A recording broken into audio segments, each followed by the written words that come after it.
السلام عليكم ورحمة الله وبركاته. الشمع ركفون كبجمتوتا في جالتمتوتا هردفتوتا ميرسيتو مرتكيسنو أنا جراتو بغنا جرات تنيسنين جتشا أرنتنا اللي كاتي واهي أبليون كينا والو في أرسي رتي وادكو جتشوفين في جتشو سوني مالي جتشون كيسنن ولمو أكو بيكا مكاتي تربين كان أجندان قدان دي ماجرو waa'ee arsii fi walloodha. Arsii fi walloon waltumuu walqabuu maalii kanarra jiranii amma kaatee akkuma kaatee isin hundi islaamiidiyaa kana walumaan irra jirra. Amaarrillee kana keessa dahattee Oromoo irraa dhukkee kaasuu jirti jaanii yoo erga kaatii mana keessa namni walitti garagale kaalaa maal ayyaayyure kaalaa ibidda namatti qabuuni shakkii hin qabu jechu. Kanaaf yoo maatiin mana keessaa wallole kaimootu wala jiru ollaan isaa ibidda shiritti godhuu danda'a jechu. Kanaaf yaa jara kenna warri sagalee tiyyatana dhageettan ijoolleen Oromoo ijoolleen immootu kutaa feete haa taatu. Tokkoffaa Oromummaa, tokkoffaa Islaamummaa walitti qaqabnu. Islaamummaa bira achi kutee Oromummaa ka Islaamummaa raafe ka Oromummaa walitti qabnu ka biyyummaa walitti qabnu maaliif akkana wal godhuun barbaachise. Arsiis tahee walloonis Oromoo afaan tokko dubban loqoda garagaraati miti. Kutaa 11 keessaa namni afaan walii waliin beeyne hin jiru jechuudha.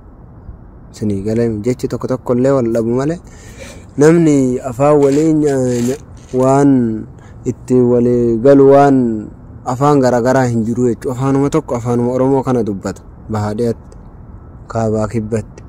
Osoo afaan kana tokko haasa'u osoo mootu waa meeqa biyyummaa walitti qabnu osoo Oromummaa walitti qabnu biraan taree garii immoo osoo amantaayyuu walitti qabnu akkana walirratti raawwatuun kun na bira fudhatama hin qabu. Waan kana haga dandeettanitti bakka argitanitti dhaaba.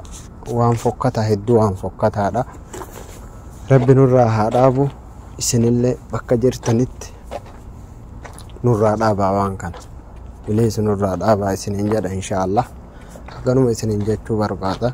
Yaada qabdan koomentii jala naaf kaa'a. Assalaamu alaykum warahmatullahi wabarakatuh. Kan ammoo wal arrabsee ka'eetu wajji suuraa ka'a. Akkasuma amma fakkeenyaa namoota kaasuu dandeenya namoota hedduu nama fe'eemis miti kun warraggate yeroo torbee tokko suuraa wajjin kaa'achuun nuti immoo waan akkasii hin beeknu akkuma wallootiittuu yoo wallolle rakkoodha aarsaa nama kaffalchise waan ta'eef namuun beeka nuti arraban jaalannu.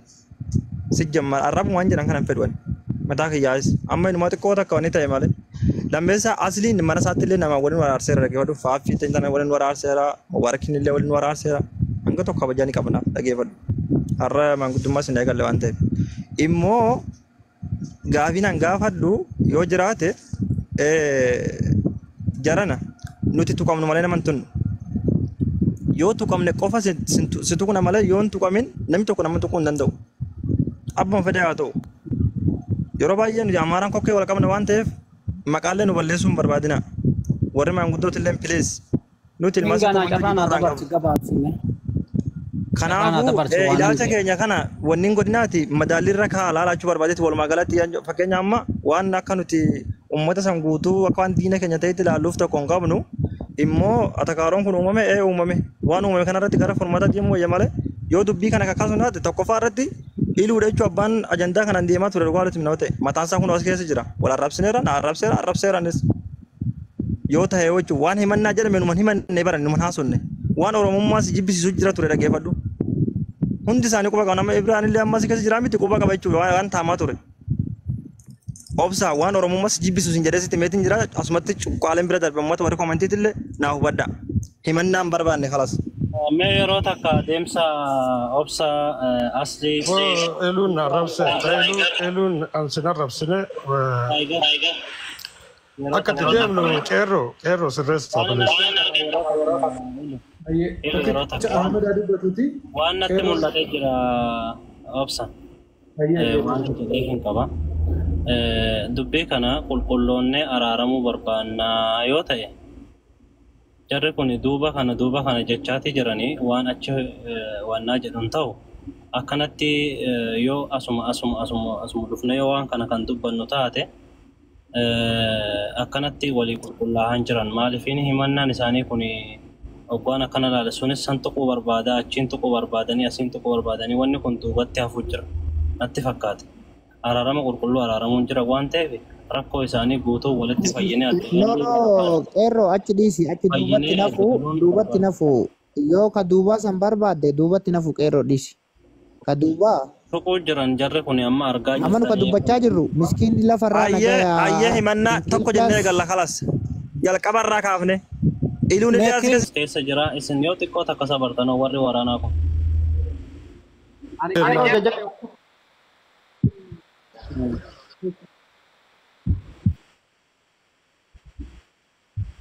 Netiin irratti barreessee fi amma fakkeenyaaf farsoowwan inni himate waan fincilaan baatii tokko dura maqaa fincilaa qofa maqaa saniin kan banatee waan dhugarraan maqus fincilaa qofa banatee hawaasa walloo guutuu banata fakkeenya gaafiin an gaafadhe kallattiidhaan hawaasa walloorraa maal dhabanii yoo jenne yoo mucaa taate ijoollee qabamte taate ijoollee qabamtee tasin mucaan keenya achi bade mucaan kichaan daa'imni achitti ittiftanii gadhiifne jettanii dhiyengadda kunoo har'aan bilbilaan dubbiseen ofii galgala kana magribitti guyyuma san deeme narraa dhaggeeffadhu kallattiin ani gizeessiitii ibsuu wallaalle kalas akkuma isin himattan yoo himannaa taate himannaa ijoo kan qabdu himadha kan fincilaadha fincilaan ol deemee dhiifama naa godhi isin juu danda'a hawaasa irraa kallattiin waan dhabde yoo ijoo akkaanan himadhee qabaatte himadhu waan ammoo tartiiba ani gabaabinumatti waa si gaafadhu habiibi ati haadha kee irra waan jaalattu qabda naayim lafa kana ani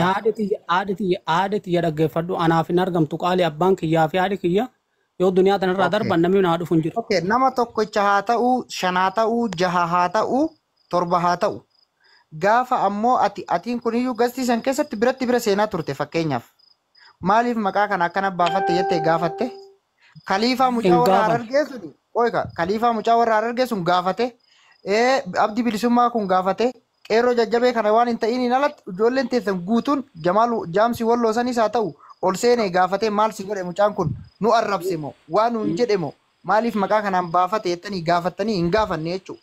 Anis laalee namni wanti seernu godhe. Afarsa. Ani amma deetena fudhadha. Amma deetena fudhadhaa tura. Ani deetena irratti hin qabinaadha. Na fudhadhaa tura. Ahmad obsi Ahmad. Aboya akayoo namni wannaa jedha akkuma feetanitti wannaan dubbatina. Oromoo jechaati nama tokko nama dhuunfaadhaa tokko hafarsoon inshaallah waan fedhe jedhe yoo banate barbaadu nan gaafadha yoo ati natti himatte sii gaafadha yoon barbaade sammuun kiyya yaade nan gaafadha yoon barbaadu dhaben gaafadha. Kana namni akkana na godhe jettee walloo jettee hawaasa waliigalatti dubbatuuni ani murtii sirratti murteessuutti hin jiru. Akkuma nama guutuutti wanni akkanaa kun dogongora natti fakkaata. Kutaa namaatiin sababa nama tokkootiin kutaa namaatti bu'uun dogongora. Kan ati jettu kanaaf kan immoo reefu fiingechirraa dubbatu kanaaf maqaa namaatiin biyya kutaa ganda namaa kutaa namaatti bu'uun kun dogongora. Waan kana sirrii. Bakka carraa kenna hundi keessan carraa argattanii obbataa akka carraa naa kenna. Anaaf fixata abdii. Alima hundi keessan carraa kennattanii obbataa akka. Abdii tur. Billaahi tur. Na duraan dhaabbatanii siin kadha. Ilaa farsoo keenya dhaggeeffatu. Hawaasa qofa si gaafate. Fincilaan kan banate. Amma na dhaggeeffadha. Amma na dhaggeeffadha. Baata san taate fincilaanis amma isini. Warri jaarsummaa kana geggeessu nama lamaan irraayyuu namoota isin muyiit irraa baafadhaa jettan malee seera jaarsummaa keessatti muyiit irraa baafachuu hin qabu sila.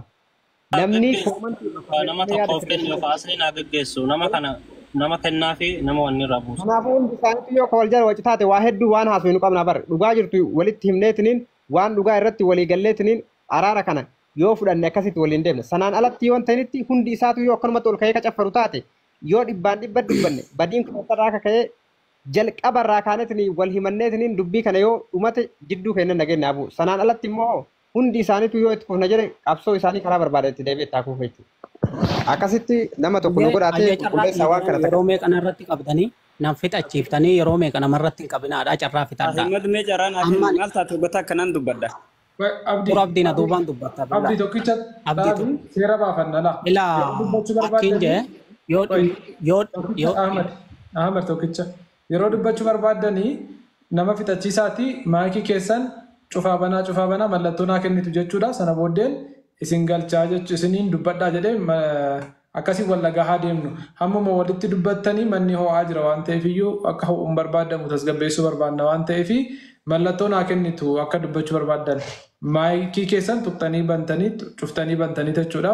Galatoome Ahmad dubbatuuti Abdii Bisimmaatti deemta akkuma amma natti agarsiifte kanatti natti agarsiifte booda Ahmad dubbadhu. Hayyee yoo dhimma hawaasaatiif asirra dhufne hawaasaaf dhugaan quuqamne asirra dhufne dubbii ijoo himannee baanaa jenne ani ijoon himadhe sila. Yoo kana fakkeenya maqaa fincilaatiin hawaasi walloo arraffamuu kan qabu taate nuyis ijoolleen kun biyya sekkoomandoo bakka hin buunuu jedhanii fincilaanis walloo bakka hin bu'u taakka jedha.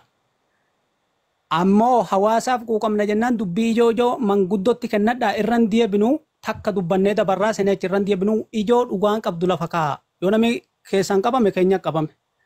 Yoo tumamuu taates isin tumtanii nu ittumne. Ijoo san ammoo hawaasaaf quuqamna hawaasa boruuf yaanna jennaan jarana tan hafte tan dabarte qundoodha tan hafte guddoo jedhan warri beeku. Yoo tan hafte sani yaanne dhugaa jirtu himannee adda baana ani isinirraa gabaabsisenechi. Ayyee galatoomi daqiiqaa lama hin caalleef Abdii daqiiqaa lama maaksimam daqiiqaa lama Abdii sagalee kee gadi nuuf Abdii. Hayyee obsa galatoomi carraanaa kennuu keetifi ani kaniin jiru warroonni akka mataa dhuunfatti arraba jecha duraan waliin jettan asirratti himattan no kuni kana keessan jiru. Nuti kaleessa gadi baanee akka uummataatti kan wal arrabsine araara fasirra kan dhufne akka uummataatti malee inni dhimma dhuunfaa yookiin akka dhuunfatti koomentii jalatti ta'e gastiin ta'e wal arrabsitan har'allee feetan wal araarfadhaa feetan dhaqa mana keessan banadhaa wal arrabsa nuyi dhimma lubbuudha miskiina re'ee dalagatu kan wajji kuuzii wajjin godhatee wajjin nyaatee dhugu akka wajjin jiraatu araara buusuu dhufne malee namoonni tokko jecha duraan waliin jettan summii duraan facaafattan asitti miti kan araara dhufu.